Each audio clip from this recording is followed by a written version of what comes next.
Hi, everyone. I'm Gil Roth. I make a weekly arts podcast called The Virtual Memories Show that features conversations with writers, artists, cartoonists, other creative people. And I've recorded one with Roz previously.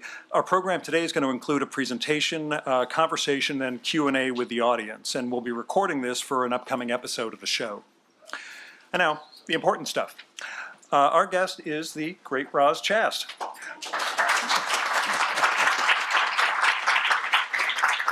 I was going to go with the description I had, but I'll use the one they use here in the guide. Since she began publishing cartoons there in 1978, Roz Chast has completely redefined the concept of what a New Yorker cartoon might be, and in the process has become one of that magazine's signature contributors. Chast's many books include collections of her New Yorker cartoons, children's books, and collaborations with writers including Steve Martin and Stephin Merritt. Her graphic memoir, Can't We Talk About Something More Pleasant, offers readers a moving and humorous account of the challenges that come when one's parents reach old age. Her most recent book is Going Into Town, a love letter to New York. She will discuss her work in a live recording session with some schlub from New Jersey. With me, sorry. Okay. And we have more people coming. Great. Roz, you want to get started with your presentation? Okay. Cool. I guess I should talk into this thing. Yes. I think I'll start with this slide here. It tells you a little bit about me. I was asked by a fellow cartoonist friend, is that your mother? And also somebody said, this looks like something out of Jane Jacobs. But actually, no, it's me. I'm in New York someplace. I'm 11. I'm not 40.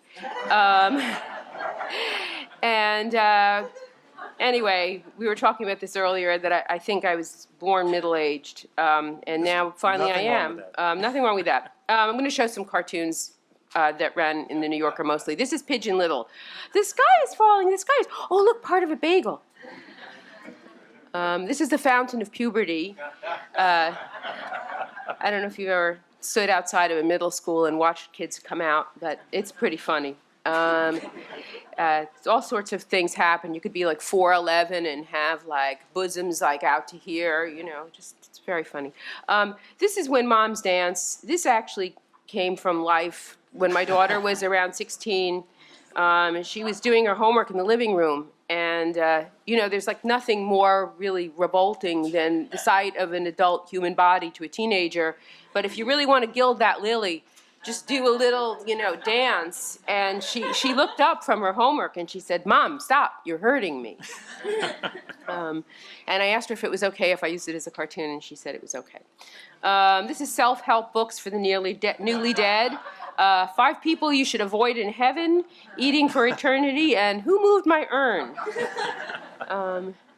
This is the mind-body problem.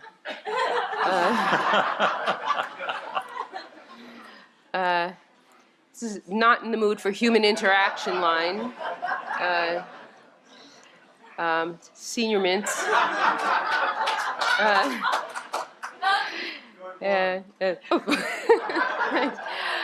This is a cartoon that I had submitted to the New Yorker.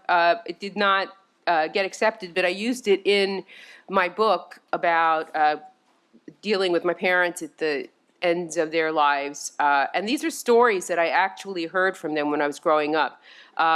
It's called The Wheel of Doom. Friend's husband killed by falling flower pot. That was the first. Friend nearly blinded by mascara causing infection. Friend who traveled too much, jaundice. A rash then dead. A headache then dead. A lump then dead. He was too happy. He jumped off a chair and broke his metatarsal. I think I was like the only 8-year-old in Brooklyn who knew what a metatarsal was. Guy who almost died after playing the oboe.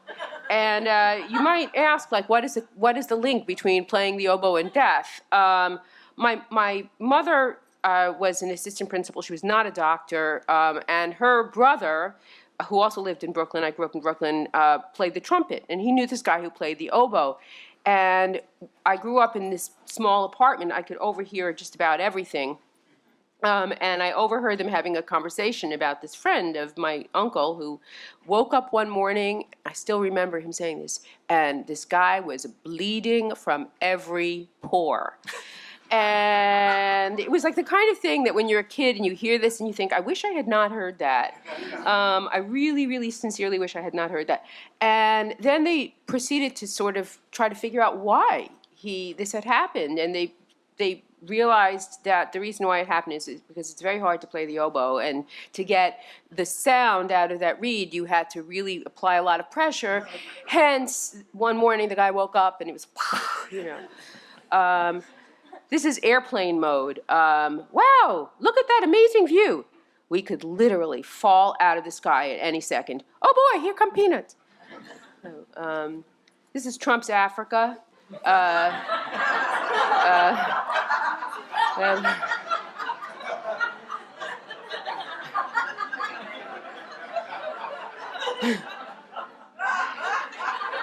You just... Yeah, this is the guiltateria. Broccoli, just how you like it. Don't you at least want to try the soup?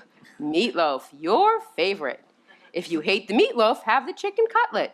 Slaved all day over this pie. This is just a sort of general declension. Antiques, collectibles, bric-a-brac, and garbage.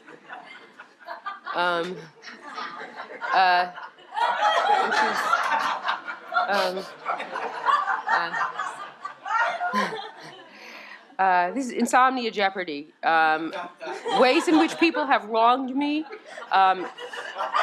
Strange noises, diseases I probably have. Money troubles, why did I say or do that? And ideas for a screenplay. This is Urban Trail Mix. Sort of sums it up.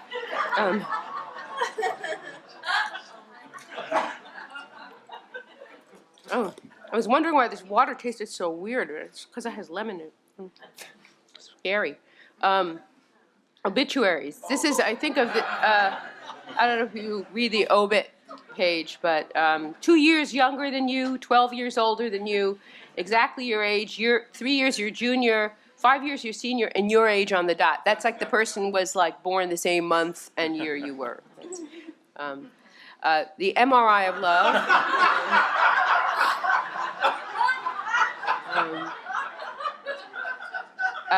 And this is a desk joke, I guess. Too early to begin working on and too late to do anything about. This is the freelance life.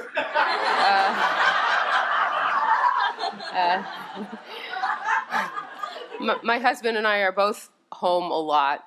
It's not great.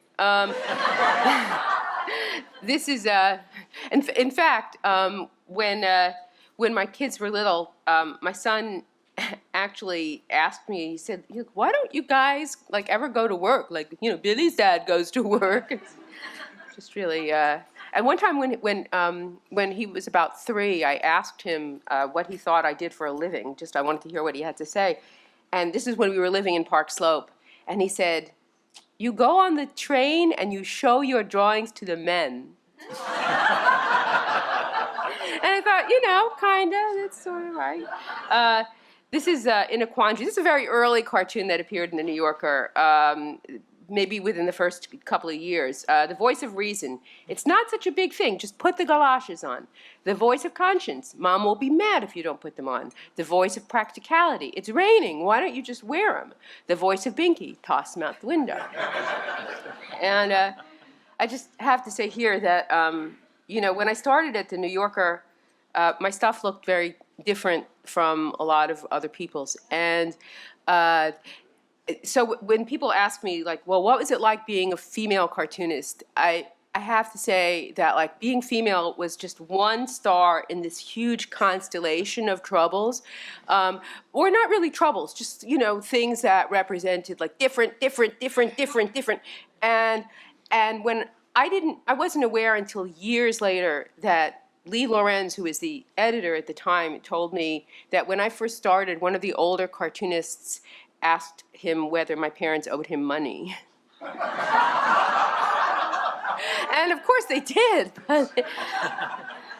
This is another very early cartoon from my very first days at the New Yorker, maybe the first years, the Cranes, 1,022,796 West 79th Street. And one of the reasons I like looking at this cartoon is because the way it works at the New Yorker is you submit, there's a group of cartoonists that are on staff, and we submit what we, for some reason, has always been called the batch. And that's like a group of cartoons, like 6, 8, 10 cartoons every week.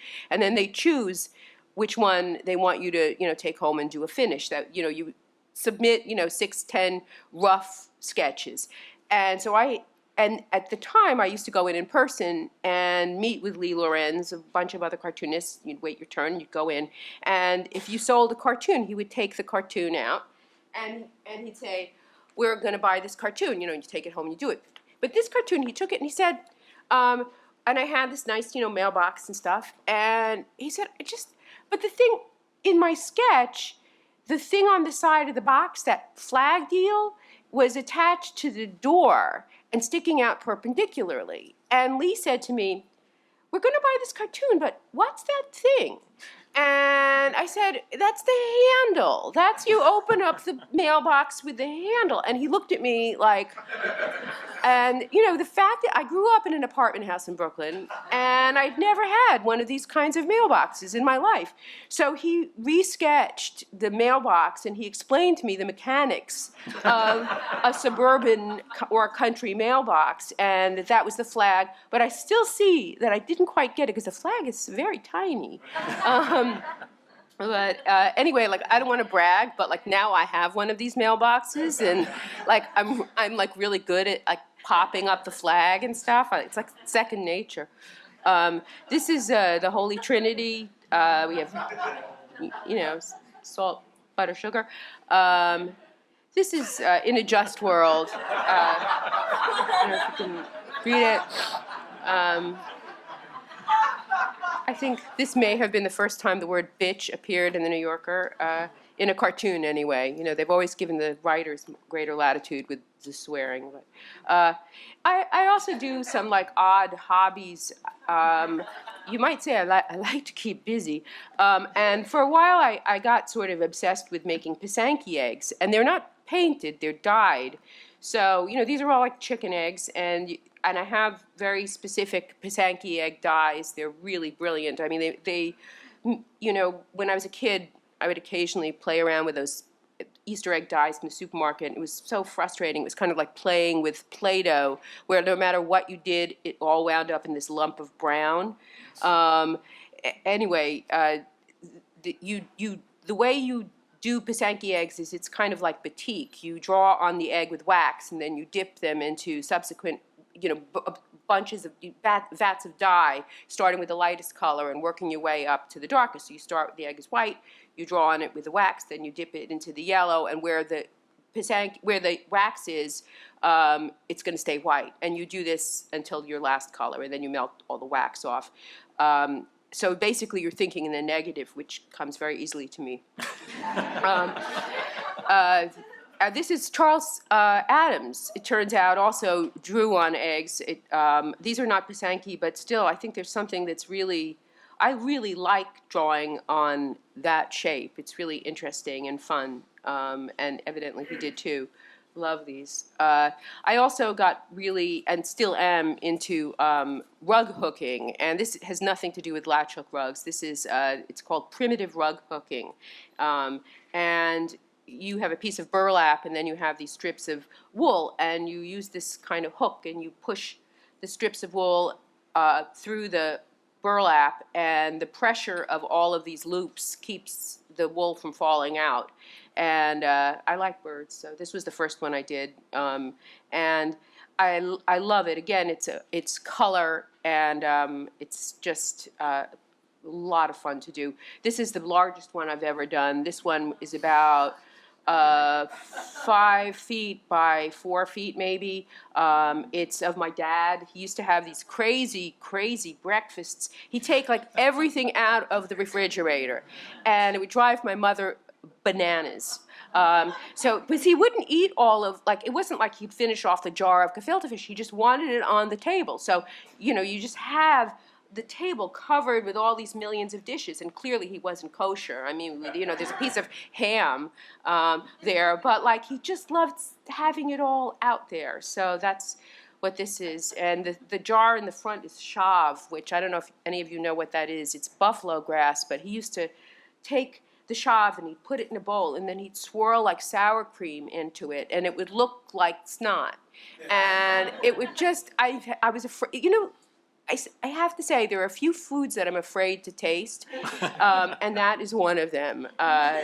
Lutefisk is another. My husband is from Minnesota, and his family is Norwegian, and I remember thinking, like, no, they make that with lye. No way. This is my latest obsession. It's embroidery, hand embroidery. It's not machine embroidery. And it's my favorite quote. One of my favorite quotes about being an artist or a writer: when a writer is born into a family, the family is finished. It's a Polish poet, Czesław Miłosz, I think is how you pronounce his name, and Miłosz. And I think that's probably true. If you're going to write, you know, that everything else is sort of secondary, unfortunately, for the other people in the family. And this, I did a cover for the New Yorker that was embroidery. And it's so funny. Somebody asked me if it was an app, and I'm like, I wish. No, it was. You can see at the very top. There's a little piece of the fabric. They left it there, but it was their technology issue last May or a year ago May. No, because we haven't had May yet. Last May, and it was also Mother's Day. So I did this. This thing. It's a motherboard. It's not any real motherboard. It's just. Motherboards are very cool. I mean, if you look them up, they have these funny shapes that I have no idea what any of them are, but they were very fun to stitch. And I'll just finish up showing a few cartoons. This is Dousing for Coffee. This is the vain but realistic queen. Mirror, mirror on the wall, who, if she lost 10 pounds and had her eyes and her neck done and had the right haircut, could, in her age group, be the fairest one of all? And I do love, I love those end of the world guys. And this is, and I think that's it. So.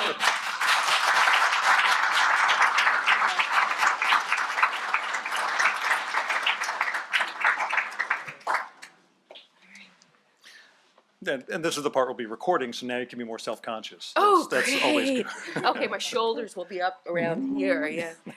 I should mention, by the way, going into town, if you haven't bought that yet, they have it down in the, I think it's CBLDF at the exhibit hall. So take a look. Speaking of the freelance life, what is a work day like for you? There's a lot of procrastination. And also, I have birds, I have parrots. So basically, I have, this is like so boring. My life is very boring. I don't go to bed until very, very late because I tend to stay up very, very late. So I wake up late, then I have to deal with the birds. That takes like a very long time. Then there's a lot of procrastination that could involve like going online and doing all kinds of stuff. And then somehow I have really no idea how some work gets done. And then there's some dinner stuff that has to happen. And then there's more birds. And then that's basically it. So I think it's the work getting done part we were interested in. But I don't know how that gets done. I mean, it's somehow. does it start verbally or visually? It usually does start verbally. I have a list of ideas that kind of just goes on all the time. You know, I don't have a notebook that would make it too easy. It's usually like scraps of paper in which I write down ideas that just occur to me every day, just all on and off all the time, and I'm just jotting these ideas down.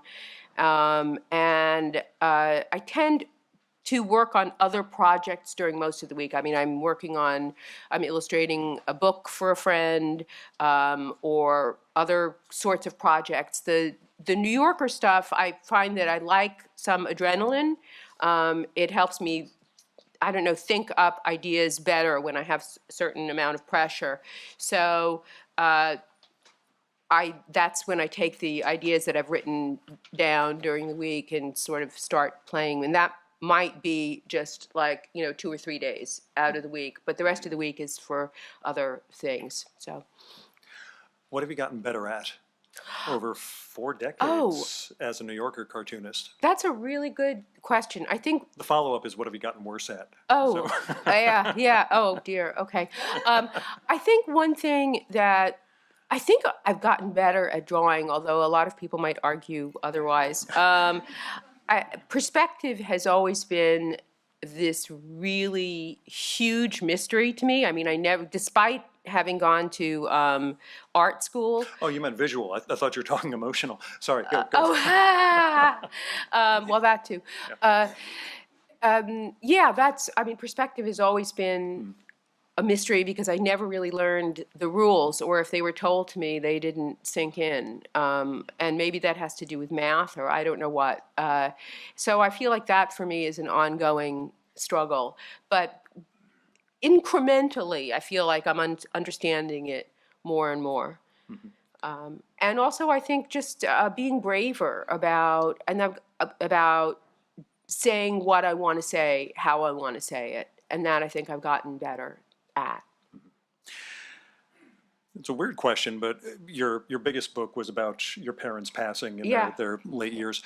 When you talk about that lack of fear, are there things in comics you could do now that you wouldn't have done while they were around?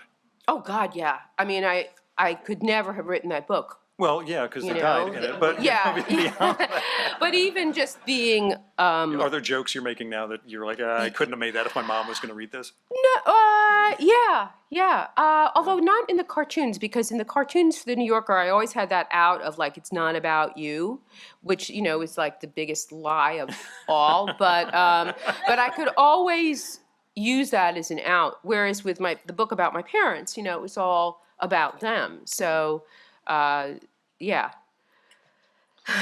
things change. And do you still feel different the way you did starting out as, female New Yorker cartoonist and everything else? I do. In a good way?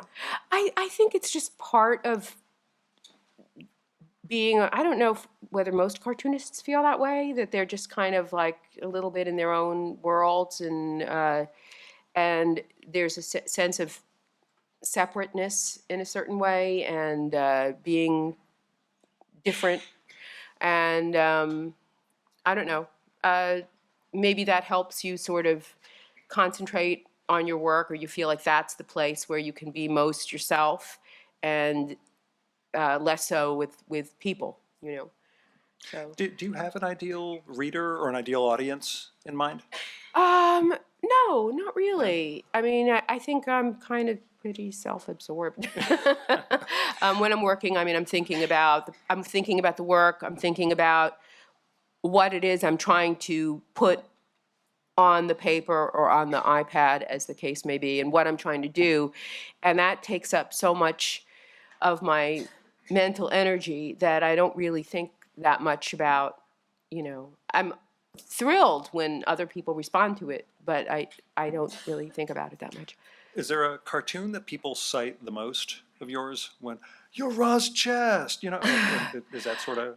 They do. The book about my parents, I think a lot of people responded to much more than I thought people would. But the cartoons, I think that the Obit Man one, people do respond to that. There's a few. There's always ones that like I can't. I'm always surprised like that. Like that's the one you like. You didn't like that. Yeah, but. Now you mentioned drawing on an iPad. On your Instagram feed, you've been posting drawings that you've been doing on the pad. Yeah.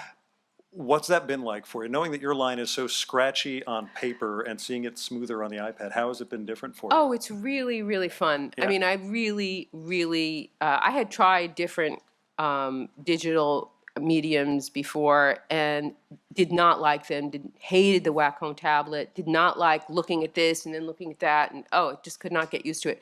But drawing on the tablet is very fun. It's very I did a cartoon about this actually, which I posted to Instagram. It's very glidey, it's very smooth, and there's much less physical effort in on every level. It's like when you're drawing on paper, for one thing, yes, my line is scratchy because I use this sort of scratchy pen, and I'm left-handed, and I'm nervous, and all of that is sort of smoothed out by the iPad. And also, when you make a mistake on paper, you have to do all of this stuff to kind of correct it. It's like, you know, there's the whiteout, there's the patching, there's the cutting out, there's the, you know, every page in my parents' book, if you looked at it, is actually this like collage of other bits of paper, and like taking this half of this page and gluing it onto the quarter of that page and another quarter of another page. So it's much, just physically much more complicated to correct mistakes. And the iPad makes it very, very easy. Like I had done this drawing recently, because I'm going to be on a panel later about Nancy, the comic, the Ernie Bushmiller comic, and I did this drawing on the iPad of Nancy facing Marina Abramovic, you know, with that thing and I drew her in her, you know, red dress, and she's like looking ahead, and Nancy is just, you know, with those big black eyes, and she's just, and I realized that I needed to make Marina Abramovic's eyes even bigger and more like, and it was really easy. It was just like do do do do. And then I looked at her and said, "Oh, she also needs to be somehow leaning forward a little bit, just a little bit more intense, you know." And so instead of having to like, oh, fuck, now I got to go to my studio. I've got to like make a patch, and then I go and then in the top of everything, I'm going to have to scan it, and then like, you know, do the clone tool to like get the patch out and all this other stuff. I was just able to kind of like tilt, done, you know, and then just send it off to somebody. I didn't even have to scan it because it's all digital. So. Have you been submitting digital-only stuff so far, or are you still? I draw on paper and then I scan, because I actually like to have the paper, the object on paper, for the things you're pitching. For the things for the New Yorker. That's all paper, and Could you see yourself though going digital? Not really, because I like having the object, and also I sell the object. You know, so that's like another way to make money. And since I didn't inherit a lot of money when my parents died, it's a sad story. It's very sad. You sad. can read it downstairs. No, I mean, you know, I'm not married to. You know, it's another. Why not have the object which you can sell if you want to make a living? You know, so, and also it gives you a sort of record. I sometimes the digital stuff though has its place, and I love drawing on the iPad, and there are jobs like I've done a few illustration jobs using it, and that's totally fine, totally fun, because I don't, you know, not that I don't care about them, but I don't care about them to the extent that I care about the cartoons or the books, you know. So. Now, speaking of books, you've done long form. Going into town's a little different than the full narrative of can we talk about something more pleasant, but. Can you talk a little about the shift from doing gag panels to doing long form work?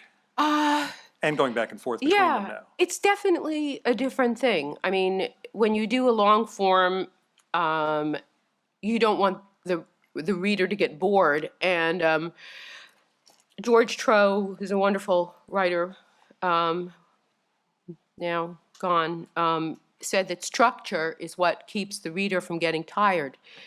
And I think that's true. So you have to think when you're doing a long book, you know, what's your structure? You know, what is the story you're telling, and what's the best way to tell this? And, you know, where does it start?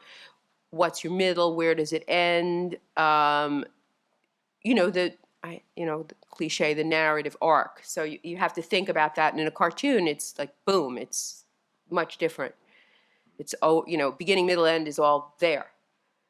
Did you catch the bug, though? Are you sticking with long form? Oh, I like it. I like doing both. I mean, as I said, you know, when I was showing the slides, I like to work. I like to actually keep busy, and I like to switch from one medium to another.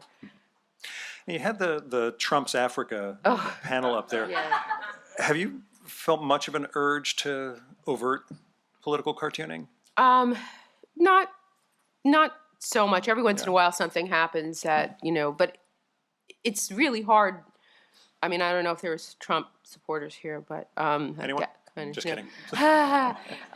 Yeah, it's really hard to make jokes about him because, even portraying him as a clown or a buffoon, I feel undercuts the seriousness of how awful he is, so sometimes I don't want to make any kind of jokes that make him seem sort of just silly. Yeah, or a something. clown as opposed to... Yeah, a clown as Yeah. opposed to somebody who's really dangerous, Now, talking about going into town, the new book, how did your perspective on New York change well, you moved, I think, in 1990 out to Yeah, Connecticut and the yes. suburbs. No, the word Connecticut still fills you with that sense of dread. How did that change your New York? Oh, well, I realized how much I had always known how much I loved New York. I mean, it's kind of a cliche, but growing up in Brooklyn when I did, in the era that I did, Manhattan really was the shining city on the hill. And everybody, I couldn't say everybody because that would imply that I knew more than like two people, which I didn't. But I think that a lot of people I knew, if they had any ambitions, they wanted to get out of Brooklyn. And even now when people talk about Brooklyn as like young people and hipsters, it's such a small part of Brooklyn that they're talking about. I mean, Brooklyn is just huge. It's 2.7 million people. So Manhattan to me was really the shining city. And when I moved to Manhattan, I went from Brooklyn, I went to art school. Living on the Upper West Side, that was the first time in my life when I thought my life was not going to be a complete cratering shit show disaster. And I really did think, Did you feel that held up over? I'm just kidding. oh, no, I felt like when I moved, I mean, even through RISD, even through art school, I felt like such a weirdo and so out of it and so terrible about everything I was doing, about myself, about my work, about that. The only good thing about it was that by the time I got out of RISD, by the time I got out of art school, I knew how shitty I was, I knew how bad I was, and I still wanted to do it. Which is a really powerful thing. It's like, I know I suck. There's nothing you can tell me new in this. It's not like I'm going like, I think I'm really great. Now, oh, you hurt my feelings. It's like, no, I know my drawings are terrible. I'm going to try to make them better, but this is what I want to do. And I'm not going to draw like you. I'm going to draw like me. And that's what I'm going to do, So I think that going to RISD was really important to kind of, toughen me up in that way. And living in Manhattan was the first time in my life, this very long, boring story. Anyway, I'm sorry. It was the first time in my life that I felt like this wasn't going to be, I wasn't wrong. This was not a disaster. This was a good idea to live here and to be a cartoonist. So loved it, lived on the Upper West Side. Everything was great. Moved in 1978, had this like crummy little apartment with no stove, adored it. Everything's great. Met my husband, had one kid, things started to change, moved to Park Slope. Then, having one kid, that changes everything, of course.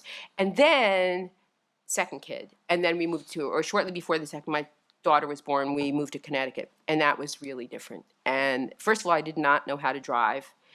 And so I was sort of a prisoner in the house. And I didn't realize how much I took for granted living in New York. Like, I knew how to get around. I knew the subways. I had, learned the subways when I was 14. So I knew no matter where I was, whatever subway was near me, I would know how to navigate. And living out in Connecticut wasn't just learning how to drive. It's like when you learn how to drive when you're 38, you never feel comfortable driving. I mean, it's really, so there were many, I hated having a house. I did not like having a basement. I didn't like thinking of the things in the basement. I didn't like seeing the wires. I didn't like seeing the pipes. I didn't like thinking about the furnace. I think we have a furnace. We either have a furnace or a boiler. There's some stuff in the basement. I don't even know what it is. I don't like anything about it. Yeah. I do like having a washing machine and a dryer. That's very nice, not having to get quarters to like do your laundry. Although my husband doesn't let me do the laundry because he's very fussy, and I will just like throw the stuff in and like, I don't know, that's a whole other story. I'm good at folding. I'm telling you, this is really boring. It's a skill. So yeah, I hate living but the good news is that 2 years ago, a little over 2 years ago, I got a small apartment, studio apartment back on the Upper West Side, 2 blocks from my old apartment, and I love it to pieces. Even though last night, this was really funny, I'm there and I love it so much. I cannot believe how much I love being back in the city and how much I love this little apartment. And I went out to get some milk for this morning's coffee. And as I'm coming back to my building, these 2 sort of like moron guy and his moron girlfriend are walking by my building. And he sort of gestures to her, and he goes, "This looks like the fucking projects," about my building. And I think it was because, like, it's made out of, like, humble red brick, and, like, the super keeps Christmas lights up year-round. I don't know why. But, like, I couldn't believe it. It was just, like, I almost said something to him, like, "Don't you be calling my building the fucking projects." Well, then you thought you needed to survive to get here. Yeah, and then I just thought, forget it. You're an idiot, But how did that experience, though, change your view of New York? Oh, well, moving out to Connecticut and then this I new realized how experience. much I loved New York and how Yeah. much that was my home, and how much I couldn't wait to come back. And every time I came back to New York, every time I got off the train in Grand Central, it was like, home, I can breathe the I fetid can air. breathe the fetid air. Yes, exactly. More cartoonist friends than non-cartoonist friends? More artist friends. Artist friends. Yeah, Okay. definitely. Do you think that stilts your view of mankind in terms of, socializing with people? One who of the many things. True. You mentioned how your first child had shows her drawings to the men. Oh. You show your drawings to a woman now Yes. as a new cartoon editor Yes. at the New Yorker. How has that experience been with you had Lee Lorenz, Bob Mankoff, and now the new editor. What's it like getting accustomed to a new editor? There's always this shift when an new editor comes in, and I'm always like, oh God, I hope they like my stuff. The main thing is that, she's the age of my kids. And so I kind of like that in a way, though. It seems like fitting because Lee was like, kind of like a father figure in some ways. And Bob Mankoff said to me, Lee was like our father because Bob also came in around the same time I did, and as did Jack Ziegler and Mick Stevens and Liza Donnelly and a few other people. He said, Lee was like our dad. I'm going to be like your crazy older brother.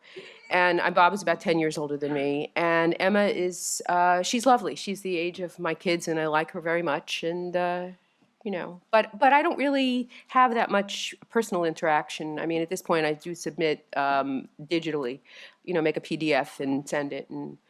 But have you found is she buying different sorts of jokes than Bob or Lee did? Ever so slightly, yeah. I mean, I think that some of the more personal jokes, and I think, and this is something I was thinking about, and I don't remember like what prompted this train of thought. I was talking to my husband about it, how I think that as women, we grow up, we read all kinds of stories that 99% of them star a boy or a man.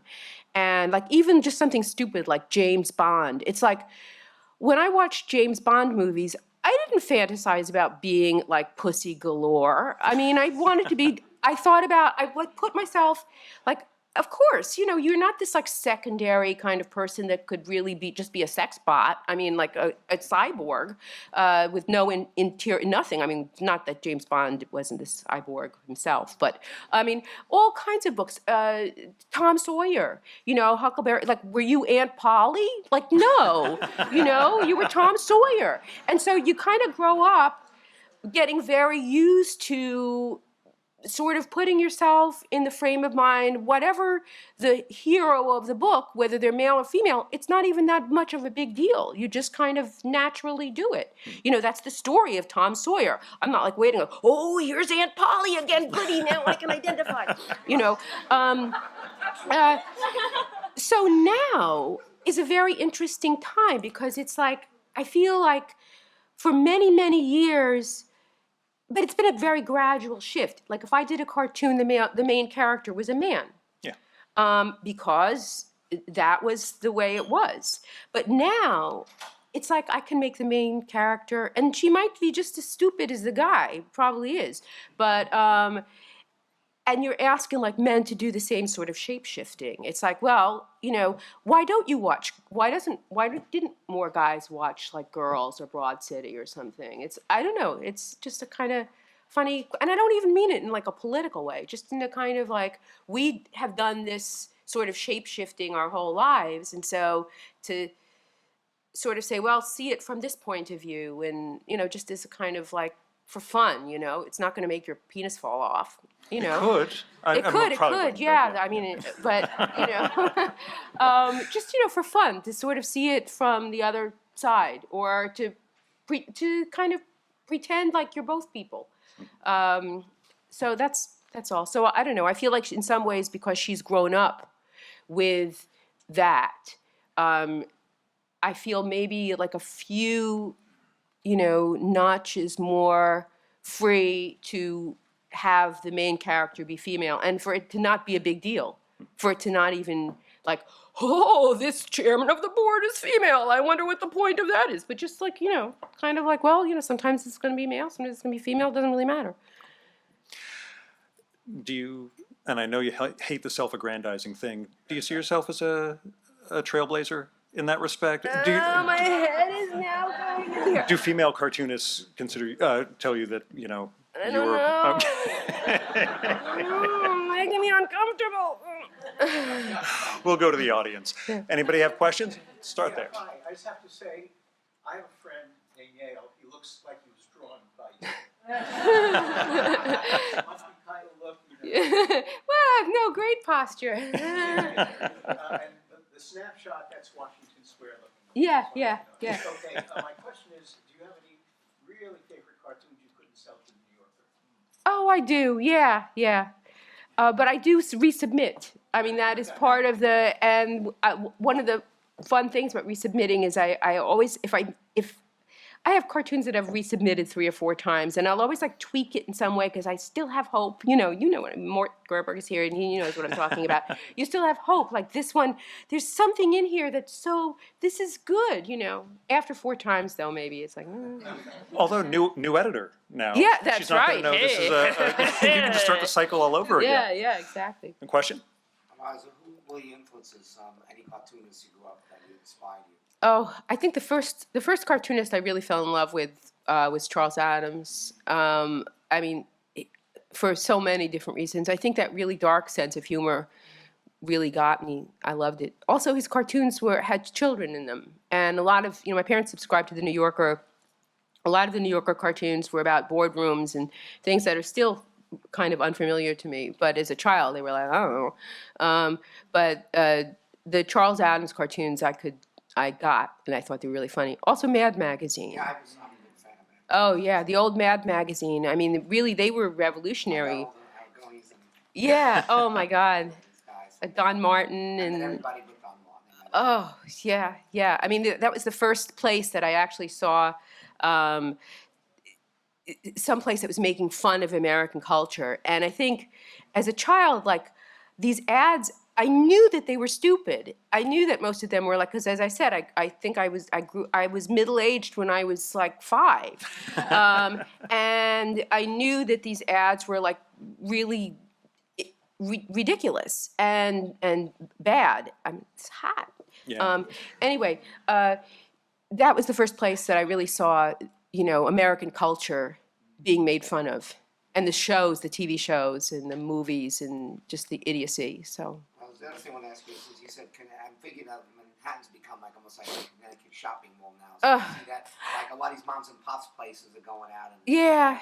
stores. I mean, that is definitely true, but I don't think it's as bad as sometimes people say. I mean, there's still a lot of the old disgustingness left.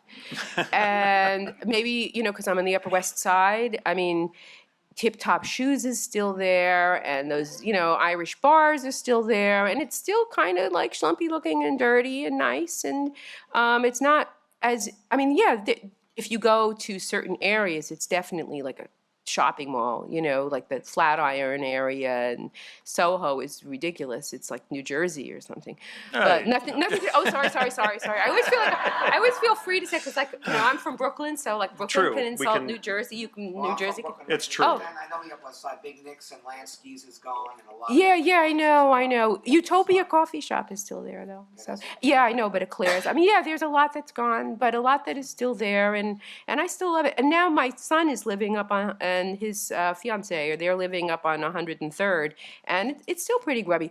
Pioneer Supermarket is still there. Explain me that. I mean, nobody goes there. Nobody went there in the 70s. In New Jersey, the main explanation for that is mob front. That's generally how you and justify. it still looks even dirtier than it did like 30 years ago. It is unbelievable. Wow. More questions? You over there. Yeah. Uh-oh. So you submitted your illustrations or your comics to the New Yorker, and they'll pick out the sketches for you to render them. Yes. Is there an application? Is there an application for that, or you just submit it automatically? I'm not sure. Oh, I think he doesn't. Roz is on staff at the New Yorker, so she's part of the regular people who submit. But I think you're asking about the submission process. Yeah. Okay. I submit. The deadline right now is Tuesday at noon, and I think anybody can submit. I submit usually 6 to 8 sketches every week. I make a PDF, and I send them. And then I find out by Friday whether or not they have bought one of the sketches. And then I do a finished drawing of that sketch, which I then scan and send it in. Now, there's a documentary on HBO about Bob Mankoff, the previous cartoon editor, that Yeah. shows a lot of like the pitch day process. You might want to look for that on HBO Go if you're stealing someone's password. Yeah. I don't remember, but look up What New was Yorker. it called? Oh yeah, Very yeah. semi-serious. Semi-serious.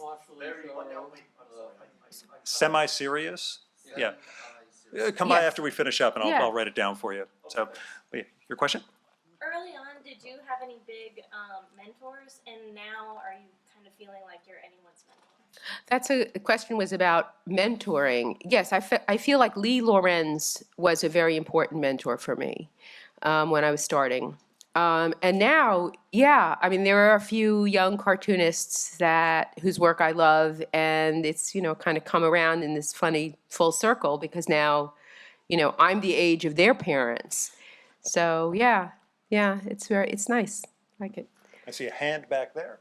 Yeah, I have a question about transitioning to digital.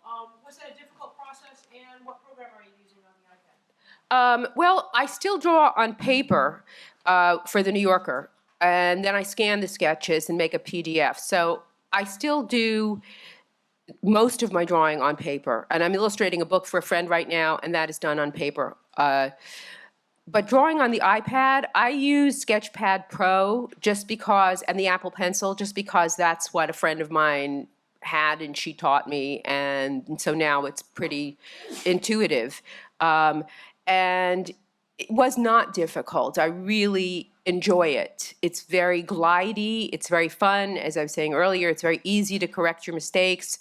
But I only do certain sorts of projects on them. Not if I think I might want to sell the original drawing later, then obviously I'll do a drawing on paper and then scan it, and then it can become a file. But there's an actual physical object, that still is there. Do you see yourself doing live drawing like Liza Donnelly at any point? Not really. Okay. Not really. No. I figure you're a little more Yeah, I don't Nervous. think I will, yeah.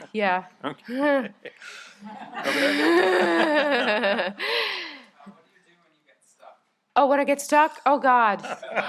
It's so, I'm glad you asked that because people, I think they don't, for me, it's like constant writer's block. It's constant. There's constantly that voice that's just like, you suck, this is terrible. I think sometimes sometimes if it's really, really bad, I'll just go make myself a cup of coffee and I'll just do something else for a while. Or work on like hooking the rug or whatever, if it's really just like, hitting a wall. But sometimes I'll go and I'll look at like old stuff and maybe looking through old cartoons, something will jog an idea. Sometimes you just need to kind of get away though from the desk and then see it afresh. So yeah, but it's I think if you do this for a living, if you do anything creative for a living, I mean, unless you're like one of those people that writes those like 1,000-page, those 3 named authors that write those like Love's Tender Fury or, Blossoms Cliffs Forever, or, and they just seem to churn out these like 1,000-page books. Unless you're that, I think most of us have that voice, the doubt voice. So.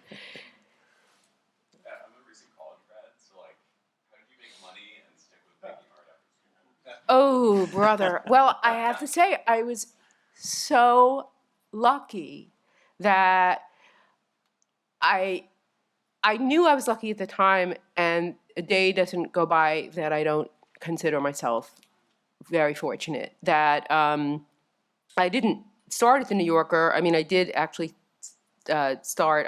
The first magazine I had a cartoon in was something called Christopher Street, which was a gay magazine that used cartoons. They were not porny or anything like that. In fact, I thought that they had 3 different cartoonists on staff. It turned out that they were kind of like New Yorker cartoons, but they were all done by the same person in 3 different styles. Anyway, they paid $10 a cartoon, which was shit pay even in 1978.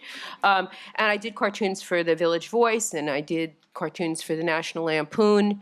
And it was less than a year after I was out of school that I dropped cartoons off at the New Yorker and started working for them. So I really was very, very fortunate. But I've always I remember Sam Gross, I don't know if you know his work, this wonderful, wonderful cartoonist. I remember him telling me really early on, he said, "You never put all your eggs in one basket." And I thought, look, that's really good advice, So like even when things are going well with the New Yorker, I also feel like Linda Barry once described cartooning, it's very rickety. And so, you always have a lot of different other things, try to just get your work in many different places. And don't, if you really want to do this, like don't let other people push you around, don't get discouraged, just kind of keep going at it. So, I don't know. Mark? Over the years, Roz, obviously there's been a lot of changes in the magazine. Yes. In the New Yorker, from Sean and then Gottlieb and Tina. Tina and David. Do you think that it changed your view of the magazine about how your own work would be? I mean, obviously some editors would have bought more than others. And with those changes, what were the most outstanding ones, do you think, and how has it affected you at all? I would say So the question was about the changing of editors at the New Yorker over the years, and how it may have impacted Roz's. I think the weirdest and the most, the one I had to think about the most in some ways, and the one that was the most unnatural to me was probably Tina Brown, who was, funnily enough, the only female editor the New Yorker has ever had. But she was obsessed with timely things, and that was not my strong suit. And I still remember when she took over, Lee Lorenz, and I didn't, well, let's put it this way. I didn't sell a cartoon to her for 4 weeks. And I thought, well, it's done. She hates me because my stuff was just too weird or not timely enough or not like, wah, wah, wah, wah, wah, joke, bah,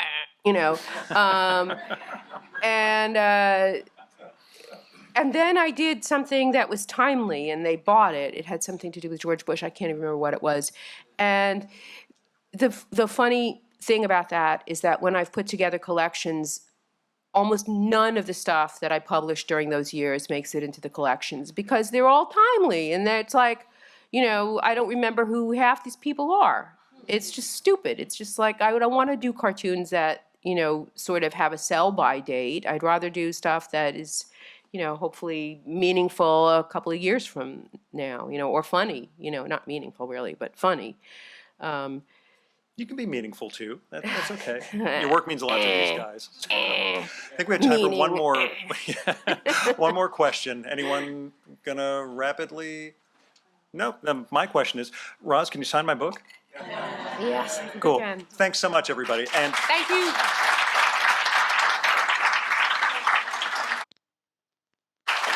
I've got these Roz postcards from the time that she and I recorded. It's got information about that episode on the back. If you want to grab one, they'll be right up here. So feel free. Thanks so much, everyone.